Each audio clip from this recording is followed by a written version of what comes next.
You feel a disruption in your chest. It is a tightening, a heat, a sense of intrusion. You believe this feeling is caused by another person. You tell yourself that their words, their actions, or their mere presence has the power to dismantle your peace.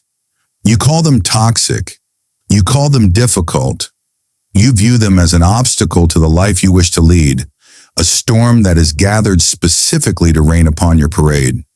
But let us pause and look closely at this storm. Let us examine the nature of this disruption. You are agitated not by the person standing before you, but by the judgment you have formed about them. The friction you feel is not the result of their character colliding with yours. It is the result of their behavior colliding with your expectations. You believe that people should be kind. You believe they should be honest, considerate, and rational. When they are not, you feel a sense of violation. You feel that the laws of the universe have been broken, but the universe has not broken any laws. It is unfolding exactly as it must. People act according to their nature. Just as the fire rises and the stone falls, human beings act according to the state of their own minds. If a mind is clouded by ignorance, confusion, or false values, it will produce actions that are confusing, harsh, and unjust. To be surprised by this is to be surprised that a fig tree produces figs. It is to be surprised that the world contains variety, and that not all of that variety is to your liking. When you label a person as toxic, you are essentially declaring that they have the power to harm you. You grant them a master key to your inner fortress. You say, because this person is shouting, I must be upset. Because this person is lying, I must be betrayed. You make yourself a puppet, and you place the strings in the hands of the very person you wish to avoid. Reclaim those strings. Understand that there is a vast distance between the actions of another and your reaction to them. In that distance lies your freedom. A person may shout, but the shouting is merely sound vibrating in the air. It only becomes an insult when you decide to interpret it as such. It only becomes pain when you agree that you have been harmed. If you strip away your judgment, what remains? Only the event itself. A person is speaking loudly. A person is making a face. A person is withholding something you desire. These are facts. The misery you feel is the commentary you add to the facts. The discipline of perception requires you to see things as they are, not as your emotions paint them. When you encounter someone who is difficult, do not see a monster. See a human being who has lost their way. See a mind that is operating under incorrect assumptions about what is good and what is bad. They believe that by acting aggressively or deceitfully, they are securing some advantage for themselves. They are mistaken. They are harming their own character. They are degrading their own capacity for reason. They are the ones suffering the true misfortune. You are merely the witness. Why then do you take on their burden? Why do you let their sickness infect your own mind? If you saw a man wandering in a fever, shouting nonsense at the sky, you would not feel personal offense. You would not argue with him. You would perhaps feel pity, or you would simply step out of his path. You would recognize that his faculties are impaired. Treat the malicious and the chaotic in the same way. They are suffering from a fever of the soul. They are guided by blindness. If you engage with them on their level, if you return anger for anger and bitterness for bitterness, you have joined them in the fever. You have become exactly what you despise. You have lost your footing. The first step in protecting your peace is to realize that your peace is not a fragile vase that others can shatter. It is a state of alignment with reason. It is the knowledge that what is yours, your will, your choices, your integrity, cannot be touched by anyone else without your consent. Consider what truly belongs to you. Can this difficult person steal your capacity to be honest? No. Can they force you to be cruel? No. Can they prevent you from exercising patience or silence or dignity? Number. These things are within your control. They are the only things that matter. Everything else, your reputation, your property, your social standing, is external. These things can be affected by others. If you pin your happiness on them, you will always be a slave to the moods and whims of those around you. But if you value only your own reasoned choice, you become invincible. Let them be who they are. Let them scream. Let them plot. Let them spread rumors. They are throwing dust against the wind. It will only blow back into their own eyes. You must remain standing, not in defiance, but in understanding. You must look at them and say to yourself, this is the behavior of someone who does not know how to live. It has nothing to do with me. This does not mean you must invite chaos into your life. It does not mean you must remain in the company of those who drain you or treat you unjustly. Reason allows you to move your body and your affairs to a safer place. You can walk away, you can close the door, you can choose silence, but you do so without hatred. You do so without the heavy weight of resentment. Resentment is the drinking of poison in the hope that the other person will die. It creates a bond between you and the person you wish to escape. As long as you hate them, you are tethered to them. You carry them with you in your thoughts, in your quiet moments, in your sleep. You relive the conflict, rehearsing what you should have said, sharpening your anger. Cut the tether. To cut it, you must stop wishing they were different. You must accept that at this moment, they are exactly what they are. This acceptance is not approval. It is simply an acknowledgement of reality. When you accept the reality of the rain, you do not get angry at the clouds. You simply open an umbrella or seek shelter. When you accept the reality of a difficult person, you do not waste energy on indignation. You simply navigate the situation with wisdom. You often fear that by not reacting, you are showing weakness. You worry that if you do not defend your ego, you are being walked upon. But look closer. Who is the stronger person? The one who bursts into flames at the slightest spark, or the one who remains cool and unburned? The one who is dragged around by their impulses, or the one who stands firm like a rock in the surf? True strength is the ability to maintain your own shape regardless of the pressure applied to you. It is the ability to look at a chaotic situation and bring order to your own mind, even if you cannot bring order to the room. There is a profound arrogance in being upset by the actions of others. It implies that you believe the world should revolve around your preferences. You believe that others exist to validate you, to please you, or to make your life easier. When they fail to do so, you feel cheated. But they do not exist for you. They exist for themselves, driven by their own hidden motives and history. They are swimming in their own river. You are merely standing on the bank. Do not jump into their river. Stay on your own ground. Observe the current. Observe the debris floating by. Do not claim the debris as your own. When you feel the familiar rise of irritation, catch it instantly. Do not let it grow into a mood. Do not let it settle into a grudge. Catch it while it is small. Ask yourself, what is this feeling telling me? It is telling me that I am demanding something that is not happening.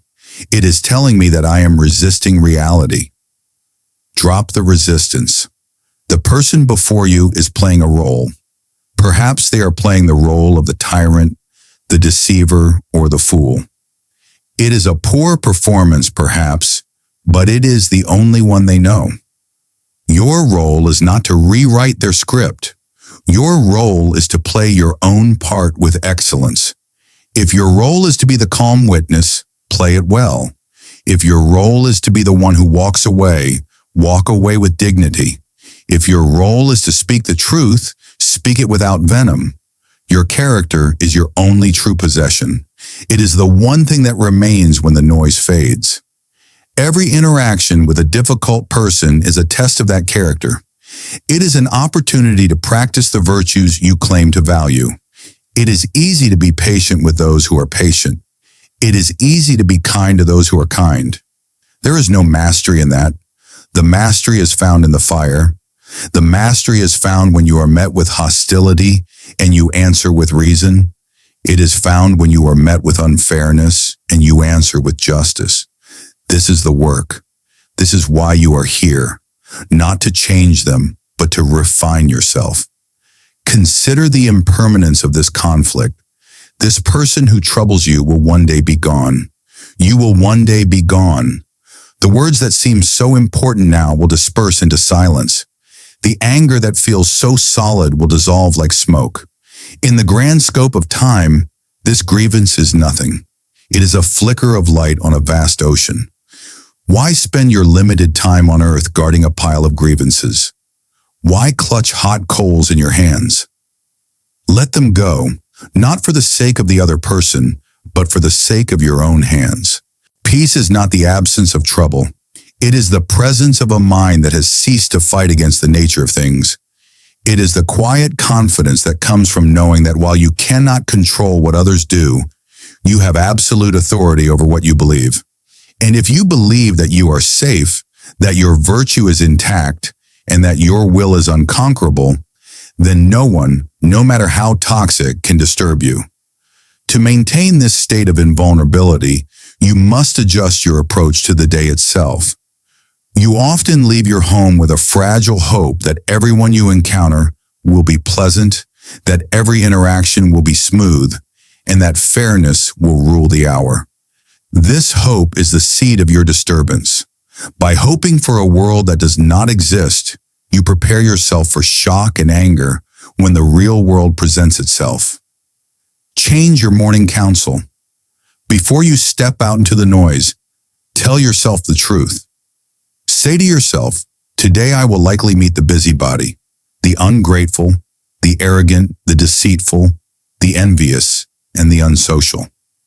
Do not say this with cynicism or dread. Say it as a traveler checks the weather.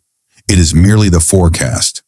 These qualities exist in humanity because human beings are ignorant of what is truly good and what is truly bad. They mistake money, status, and pleasure for the good, so they fight and scrap and deceive to get them. They mistake loss and obscurity for the bad, so they lash out in fear to avoid them. When you understand the source of their behavior, it loses its power to surprise you. If you go to the market, you expect jostling. If you go to the bathhouse, you expect splashing. If you step into the world of men and women, you must expect the friction of conflicting egos. To be angry at this is to be angry that the fig tree yields figs. It is to be angry that the world is not exactly as you wish it to be. There is a profound freedom in anticipating difficulty. When the difficult person arrives, you are not caught off guard. You nod inwardly. You recognize them. You have already prepared your mind for this moment. You have already decided that their behavior is external to you, and therefore it cannot harm your ruling center. Consider the metaphor of the two handles. Every event has two handles, one by which it can be carried and one by which it cannot. When your brother treats you unjustly, or a colleague speaks ill of you, do not grab the handle of the injustice. Do not focus on the thought, he has wronged me, he is terrible, this is unfair. If you grab this handle, the weight will be too heavy. You will break under the strain of bitterness. Instead, grab the other handle, the handle that says, this is a human being, flawed and acting out of his own confusion. Or the handle that says, this is a test of my own patience. Or even, this is an opportunity to practice silence. By choosing the handle of reason, the situation becomes bearable. You can carry it. The event remains the same, but your interaction with it shifts entirely from suffering to practice. This practice transforms the people you call toxic into your sparring partners. In the gymnasium, a wrestler does not complain that his opponent is strong or aggressive.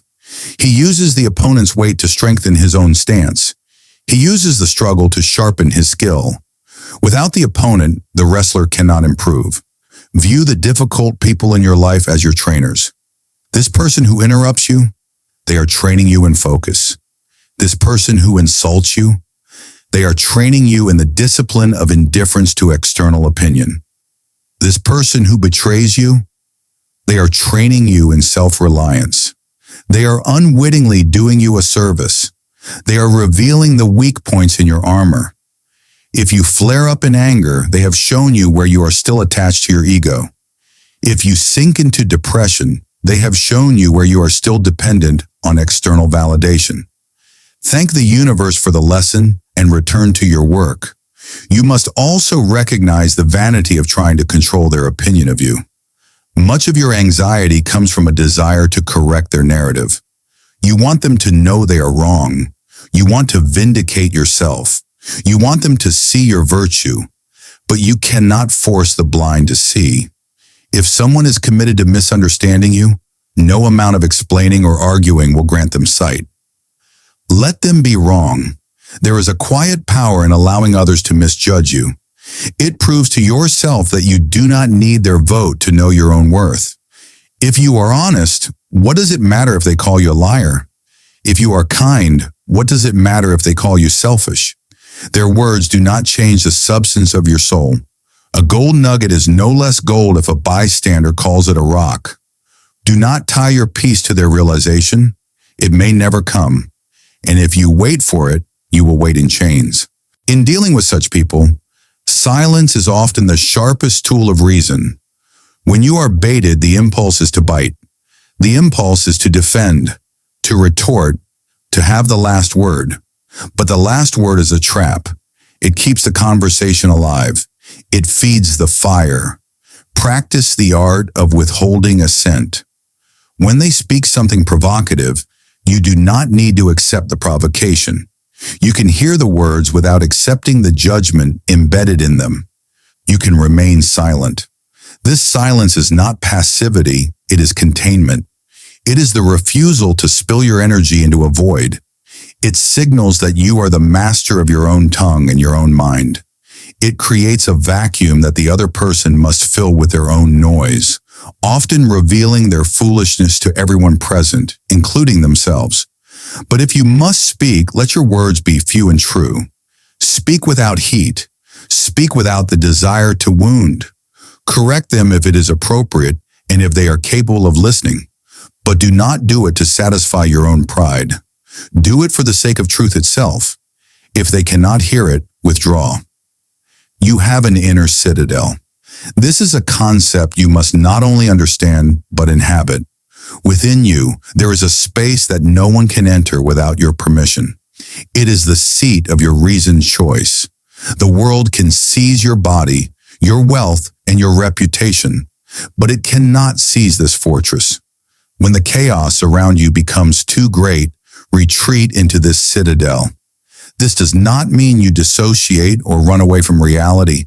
It means you center yourself in the part of you that observes but is not swept away. In that place, there is no noise. In that place, you remember the laws of nature, that everything is changing, that life is short, and that the only thing of value is a mind that is honest and kind. From the vantage point of the citadel, the actions of the toxic person look small. You see them not as a powerful villain, but as a small figure struggling with their own burdens. You see that their toxicity is a manifestation of their own pain and confusion. They are lashing out because they are suffering. They are trying to fill a void in themselves by taking from you. When you see this, the anger evaporates, leaving only a clear, cool distance. You do not need to fix them. That is their task. You do not need to judge them. That is nature's task. You only need to ensure that you do not become like them. Beware the contagion of the mind. Just as you would avoid breathing the air in a plague-ridden city, you must avoid breathing in the attitudes of those who are spiritually sick. If you spend your time complaining about them to others, you are breathing their air. If you spend your nights ruminating on their injustice, you are infected. The cure is to return your attention to your own conduct. Every time you focus on their flaws, you are neglecting your own. Every moment you spend analyzing their madness is a moment lost to your own cultivation. Ask yourself, In this situation, have I acted with dignity? Have I kept my word? Have I been temperate? If the answer is yes, then you have won. The outcome of the interaction does not matter. The state of your character is the only scoreboard that counts. You may ask, but must I keep them in my life? Reason does not demand that you remain in the line of fire. It demands that you act rationally. If a relationship is destructive, if it consistently pulls you away from virtue and reason, then the rational act may be to sever it.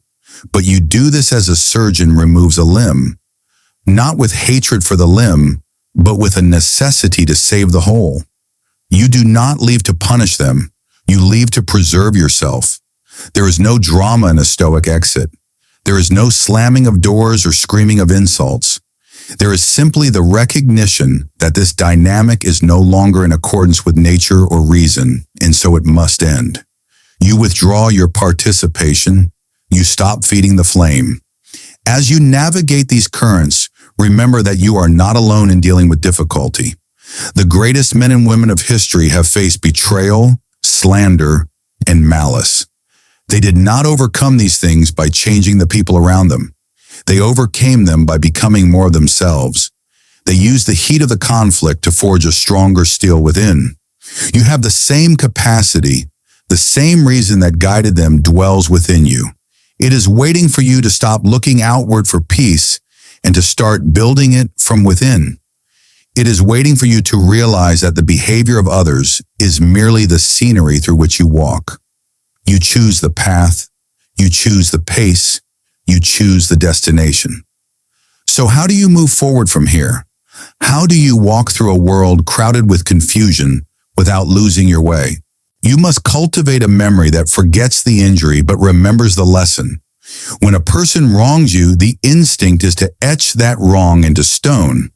You carry the tablet of their offenses with you, reading it over and over, refreshing the pain, ensuring the ink never dries.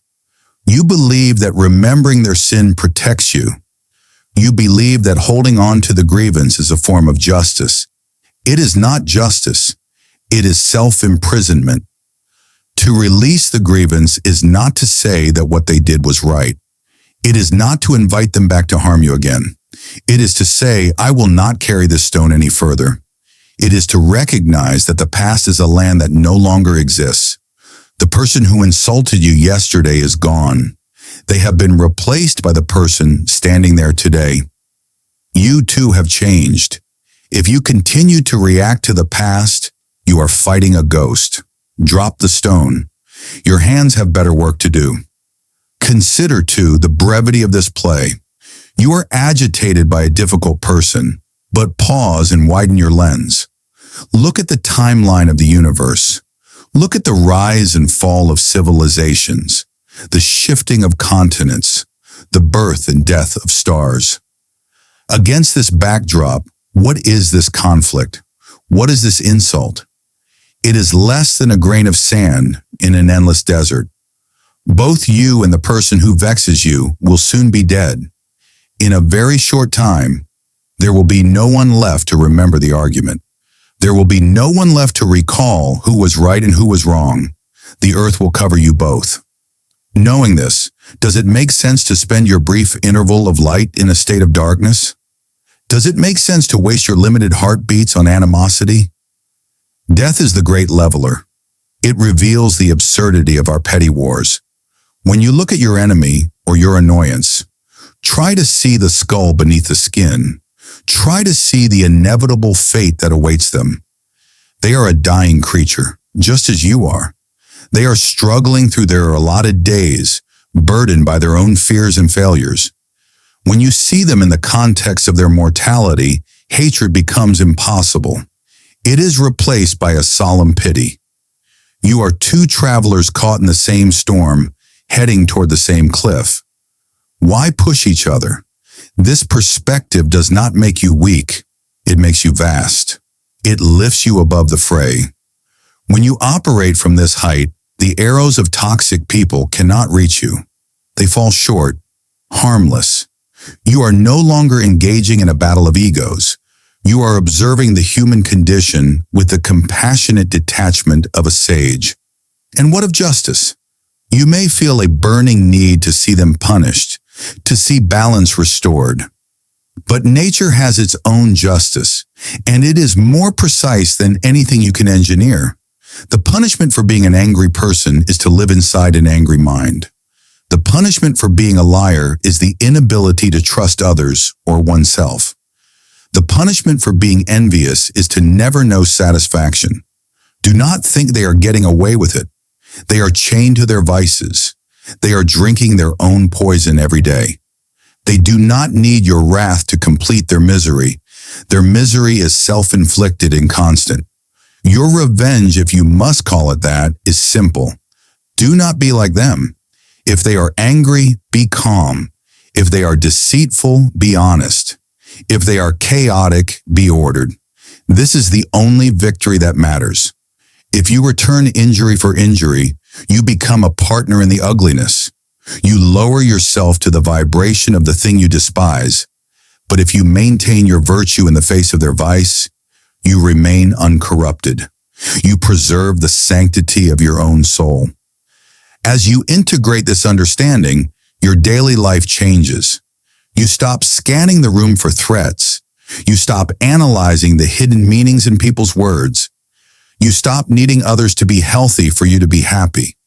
You become a self-sustaining system. You realize that your peace is not a negotiation with the world. It is a decision. It is the decision to accept reality exactly as it presents itself. This is the concept of Amor, Fati, love of fate, not just tolerating the difficult people, but accepting that they are a necessary thread in the fabric of existence. Without the fool, there is no contrast for the wise. Without the unjust, there is no arena for the just. They play their part, you play yours. When you wake tomorrow, the world will be the same. The noise will be there. The demands will be there. The friction of human interaction will be there. But you will not be the same. You will walk into the day with a shield that cannot be breached. The knowledge that your good is entirely within your own will. You will move through the crowd like a man carrying a lantern in the wind, protecting the flame not by fighting the wind, but by cupping his hands. The flame is your reason. The flame is your character. As long as that burns, you are safe. Let the others shout. Let them scramble. Let them project their internal chaos onto the screen of the world. You need not watch the movie.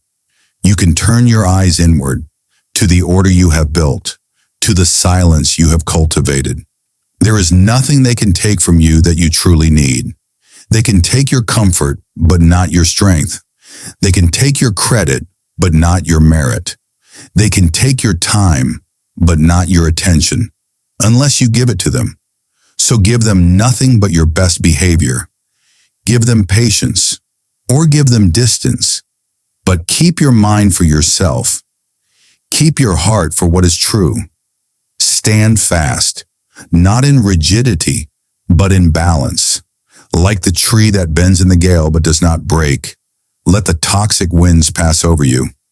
When the wind dies down, and it always does, you will still be standing. Rooted, tall, unchanged. Peace comes from holding only what belongs to you and releasing what never did.